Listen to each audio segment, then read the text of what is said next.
साथियों नमस्कार, मैं हूं कृष्णानंद सिंह और आप देख रहे हैं YouTube channel education portal Krishna. आज के इस वीडियो के माध्यम से पुनः हम लोग प्रधान शिक्षक से संबंधित कुछ महत्वपूर्ण बिंदुओं पर चर्चा करने के लिए उपस्थित हैं और वह चर्चाएं होगी जो आपके दिमाग में, आपके मन में प्रश्न चलता होगा कि आखिरकार काउंसलिंग की जो प्रक्रियाएँ संपन्न होगी तो उसमें सबसे पहले किन अभ्यर्थियों को बुलाया जाएगा, किन्हें बाद में बुलाया जाएगा और बुलाने का जो प्रोसेस होगा वह किस प्रकार से मेंशन किया जाएगा। उसके बाद दूसरे पॉइंट में हम लोग चर्चा करने वाले हैं कि विद्यालय आवंटन किस प्रकार से हो सकता है।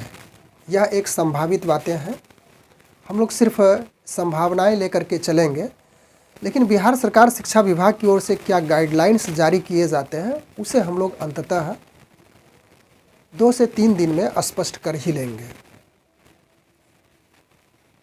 पिछले दिन बिहार सरकार शिक्षा विभाग की ओर से काउंसलिंग से रिलेटेड पत्र जारी हुआ था। उसमें प्रधान शिक्षक की काउंसलिंग तिथि 9 दिसंबर से 13 दिसंबर निर्धारित की गई है। कुल 5 दिन रखा गया है और इनकी काउंसलिंग वहीं होगी जहां पे वे वर्तमान में पोस्टेड हैं। इस समय जहाँ पे वे शिक्षक पठन पाठन का कार्य कर रहे हैं उसी ज़िला में उनकी काउंसलिंग संपन्न हो जानी है। तो चलिए हम लोग सबसे पहले पहले प्रश्न का उत्तर ढूंढने का प्रयास करेंगे और मैं बार बार कह रहा हूँ यह एक संभावित बातें हैं और जो स्पष्टता इसकी होगी वह शिक्षा विभाग की ओर से जारी होगी। तो हो सकता है, याद कीजिए कि जिस समय परीक्षाफल प्रकाशित हुआ था तो उस समय मेधा क्रमांक बनाया गया था। जिनका अच्छा अंक था, जो अच्छे अंक से प्रधान शिक्षक परीक्षा को क्वालिफाई किए थे, उनका मेधा क्रमांक भी बनाया गया।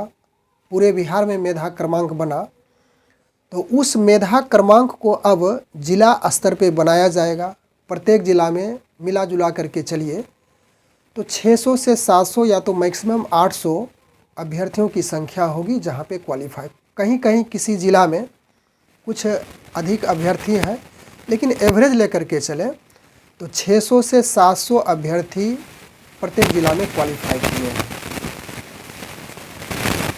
तो अब वह जो मेधा क्रमांक बनाया गया है तो जिला में बनेगा और जिला में जिसका मेधा क्रमांक सबसे ऊपर रहेगा, बुलाने की जो संख्या निर्धारित की गई है 50 से 60 विद्यार्थी, तो उस अनुसार से उस मेधा क्रमांक के अनुसार से छांटते जाएंगे और वहाँ आपकी काउंसलिंग होती जाएगी। तो यह तो हो गया मेधा क्रमांक के आधार पर। या तो फिर प्रखंड करके बारी बारी से बुलाया जा सकता है। तो उस आधार पे प्रखंड के आधार पे एक एवरेज निकाल करके देखेंगे कि इस प्रखंड में 60 अभ्यर्थी क्वालिफाई हैं।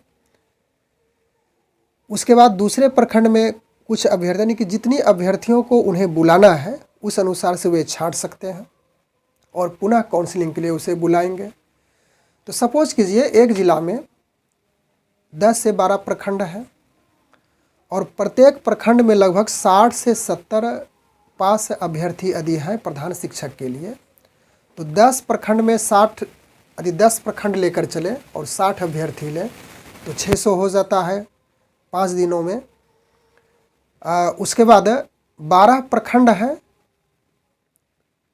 तो 12 गुना यदि 60 करते हैं तो 720 अभ्यर्थी होता है और यह तिथि 9 से 13 दिसंबर निर्धारित किया गया है।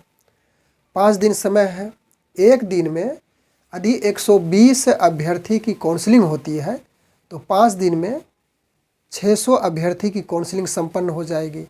यदि कहीं ज़्यादा अभ्यर्थी पास हैं तो अपने क्षमता के अनुसार से काउंटरों की संख्या बढ़ाई जाएगी और 5 दिन में हर स्थिति में, हर हालत में काउंसलिंग संपन्न कराए जाने की बात कही गई है।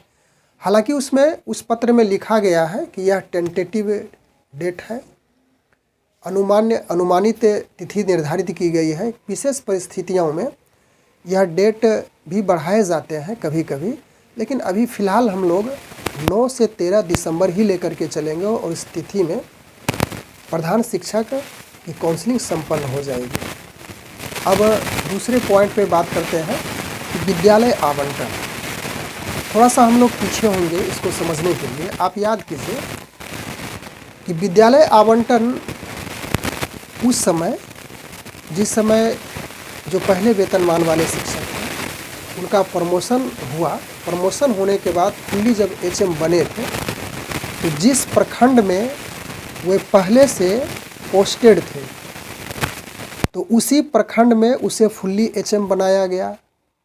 सिर्फ वहाँ पे थोड़ा सा तब्दीलियाँ की गई कि जिस विद्यालय में पहले वो पोस्टेड थे वहाँ से हटा दिया गया, अन्य विद्यालय में उसे फुल्ली एचएम बना करके भेजा गया, लेकिन उसी प्रखंड में रखा गया। तो हो सकता है कि यदि किसी प्रखंड में या कोई भी प्रखंड हो जहाँ से आप पास किए हों तो उस प्रखंड के जहाँ पे अभी वर्तमान विद्यालय में आप पोस्टेड हैं उस विद्यालय से हटा करके अन्य विद्यालय में आपको फुल्ली एचएम बना करके भेजा जा सकता है।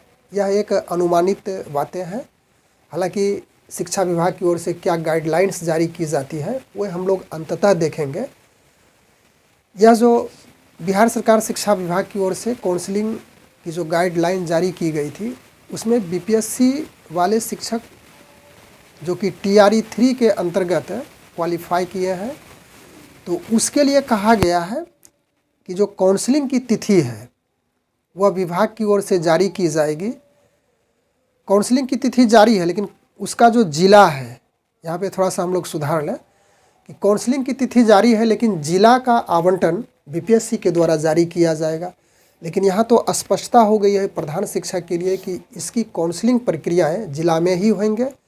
जब जिला में होंगे तो वहीं से हो सकता है कि उसी ज़िला में बातें यह भी चल रही है, सुनने में आ रहा है कि जिस ज़िला में अभी आप वर्तमान में हैं वहीं पे आप पदस्थापित होंगे।